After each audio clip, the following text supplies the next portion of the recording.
এক বনে এক খেকশিয়াল থাকতো।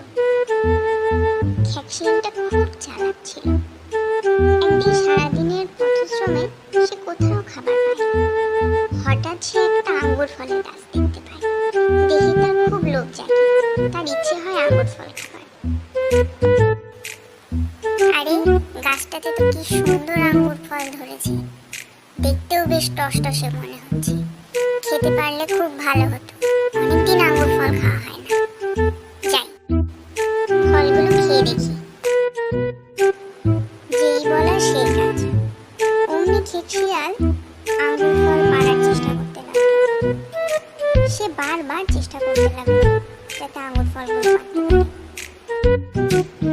কিন্তু শত চেষ্টার পরেও সে আর আঙ্গুর ফলগুলো পারতে পারে না, কারণ আঙ্গুরগুলো গাছের অনেক উঁচুতে ধরেছিল।